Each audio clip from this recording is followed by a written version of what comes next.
자카르타 연합의 아름다운 아침입니다. 다 함께 사도신경으로 신앙 고백하겠습니다. 전능하사 천지를 만드신 하나님 아버지를 내가 믿사오며 그 외아들 우리 주 예수 그리스도를 믿사오니 이는 성령으로 잉태하사 동정녀 마리아에게 나시고 본디오 빌라도에게 고난을 받으사 십자가에 못 박혀 죽으시고 장사한 지 사흘 만에 죽은 자 가운데서 다시 살아나시며 하늘에 오르사 전능하신 하나님 우편에 앉아 계시다가 저리로서 산자와 죽은 자를 심판하러 오시리라. 성령을 믿사오며 거룩한 공회와 성도가 서로 교통하는 것과 죄를 사하여 주시는 것과 몸이 다시 사는 것과 영원히 사는 것을 믿사옵나이다. 아멘. 제9장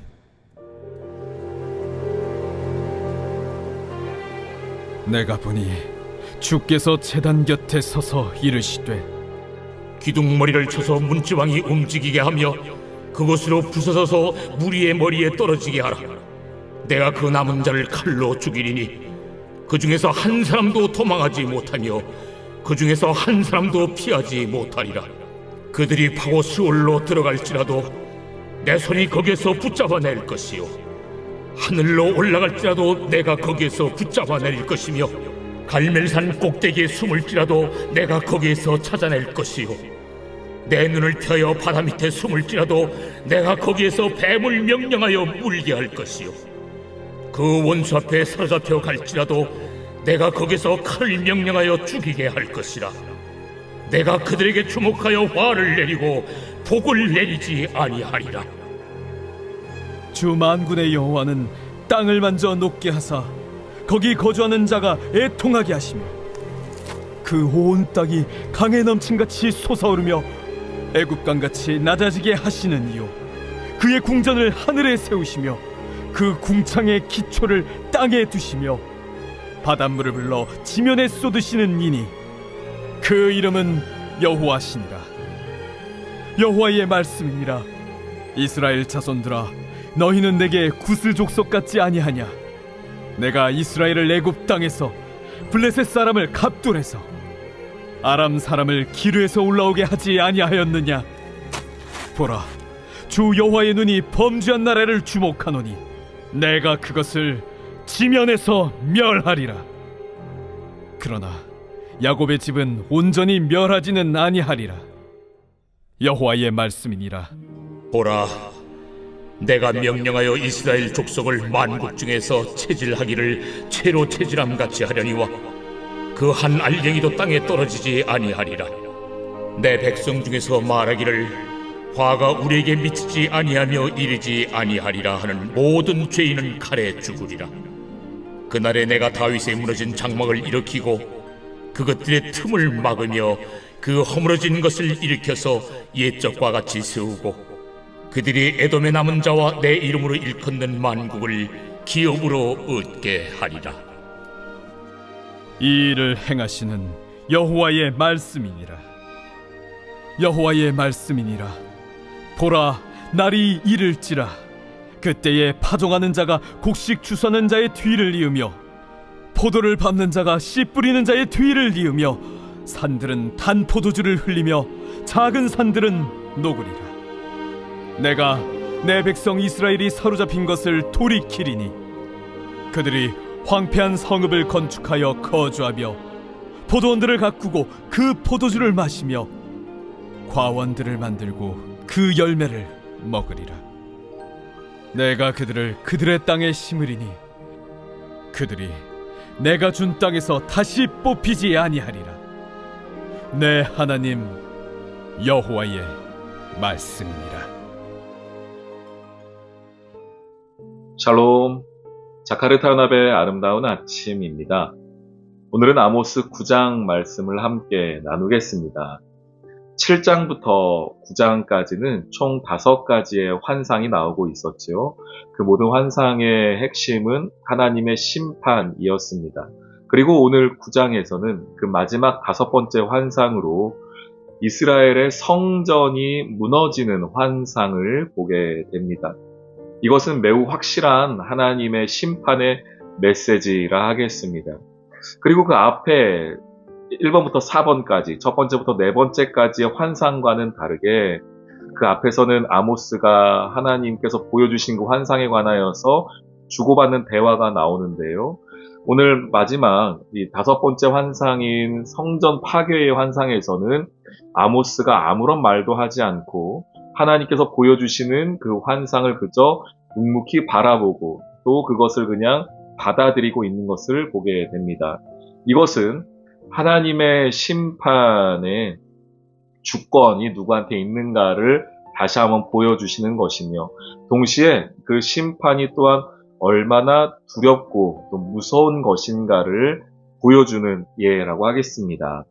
오늘 보시죠. 9장 1절 말씀에 내가 보니 주께서 제단 곁에 서서 이르시되 기둥머리를 쳐서 문 지방이 움직이게 하며 그것으로 부서져서 무리의 머리에 떨어지게 하라. 이곳이 지금 제단입니다. 하나님의 성전이 이렇게 무너진다는 것입니다. 왜 그렇습니까? 이들이 하나님 앞에서 드리는 제사가 너무나도 하나님 입장에서는 역겨운 것이었으며 그들의 마음과 그들의 형식, 그 예배 형식 자체도 이방인들의 예배 형식을 빌어서 하고 있는 그 모습 자체도 하나님이 받으실 수 없었기 때문에 그 예배 형식과 내용 모두 다 실패한, 하나님이 받지 못할 예배였기 때문에 하나님께서 이렇게 말씀하시는 것입니다. 그러면서도 이들이 하나님 앞에서 계속하여서 예배하였고 자신들은 또 그 예배로 말미암아 우리는 하나님의 백성이다 라고 말하는 그 교만까지도 하나님이 다 무너뜨려 버리시고 계십니다. 그들이 무너질 때에도 그들은 이 심판과 이 환란이 우리의 힘과 우리의 능력으로 넘어갈 수 있다라고 생각하여서 이곳저곳으로 피했습니다. 2절부터는 그 이야기인데요. 그들이 땅을 파고 스올로 들어가도 내가 거기서 끄집어낼 거다. 하늘로 올라가도 내가 그들을 붙잡아 내릴 것이다. 산 꼭대기에 숨어도 거기서 찾아낼 것이다. 바다 밑에 숨어도 내가 뱀을 풀어가지고 그들을 물게 할 것이다. 그러면서 4절 말씀하시죠. 내가 그들에게 주목하여 화를 내리고 하나님이 주목하시고 하나님께서 심판하시면 그 누구도 피할 수가 없다라는 이야기입니다. 그래서 이것을 그저 아모스는 바라볼 수밖에 없었죠. 그럼에도 이스라엘은 하나님께 돌이킬 수가 없었습니다. 그런 하나님 앞에 회개할 수 있는 마음이 없었습니다. 그런데 이스라엘이 심판받고 나니 하나님께서 보여주시는 장면이 하나가 있는데 7절 보시면은 여호와의 말씀이니라 이스라엘 자손들아 너희는 내게 구스 족속 같지 아니하냐. 내가 이스라엘을 애굽 땅에서 블레셋 사람을 갑돌에서 아람 사람을 기르에서 올라오게 하지 아니하였느냐. 이스라엘이 애굽에서 구원받은 것처럼 블레셋 사람을 갑돌에서 구원받게 했다. 아람 사람을 기르에서 구원받게 했다는 겁니다. 이 이야기는 하나님이 그저 이스라엘의 하나님만 되시는 것이 아니라 이 심판의 하나님, 주권자이신 하나님이 온 열방의 하나님이심을 다시 말하고 있는 것입니다. 왜 그러셨을까요? 이스라엘이 성전을 만들어 놓고 이곳에 하나님이 계시다. 우리의 성전 안에 있는 하나님이 우리만 사랑하신 하나님이다. 우리만 구원을 주신 하나님이다라고 말하는 이들의 그 편협성, 그것을 하나님께서 지금 지적하고 계시면서 성전은 무너뜨리시면서 동시에 나는 열방의 하나님이다라는 말씀을 하고 계시는 겁니다. 우리도 이 하나님의 온 열방의 주권자이신 하나님의 사랑 때문에 이 자리에 있는 것 아니겠습니까?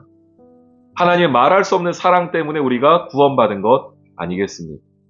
그래서 이스라엘의 심판을 통하여서 하나님은 다시 한번 보여주시는 것입니다. 하나님은 이스라엘만 사랑하는 하나님이 아니라 온 열방을 사랑하시는 만 왕의 왕, 만 주의 주님이시다는 것을 다시 한번 확실히 보여주고 계시는 것이죠. 그러면서도 이스라엘도 내가 이렇게 심판한다면 다른 나라들은 어떻겠느냐라고 오히려 반문하고 계신 것이지요.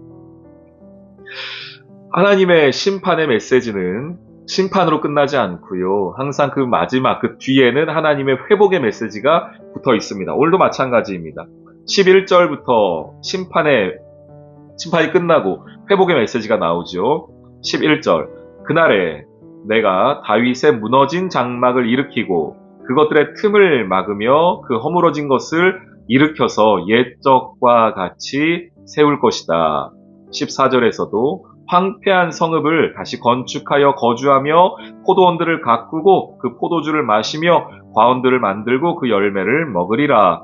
내가 그들의 땅에 심으리니 그들이 내가 준 땅에서 다시 뽑히지 아니하리라. 내 하나님 여호와의 말씀이니라. 하나님의 마음은 여기에 있습니다. 하나님의 마음은 회복에 있고요, 구원에 있습니다.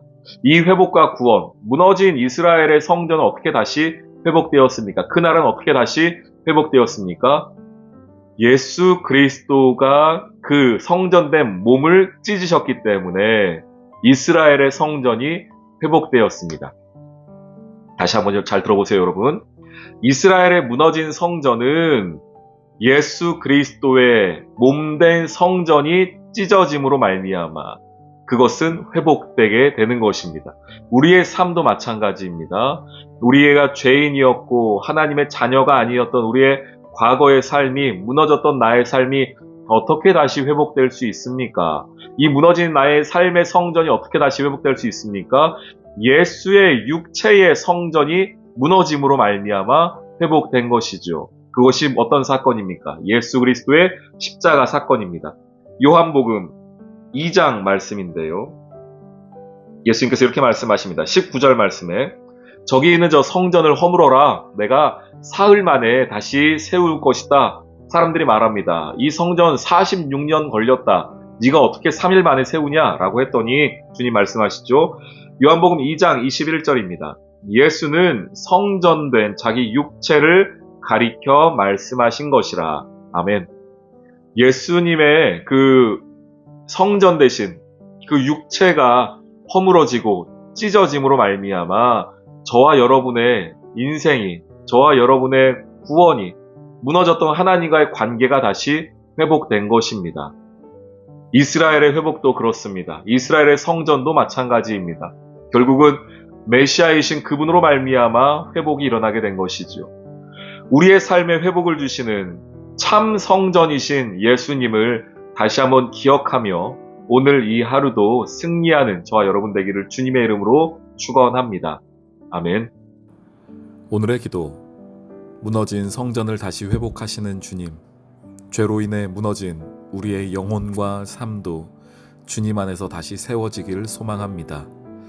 이 일을 위해 오신 완전한 성전이신 예수님을 바라보며 오늘 이 하루도 승리케 해주세요. 예수님의 이름으로 기도합니다. 아멘.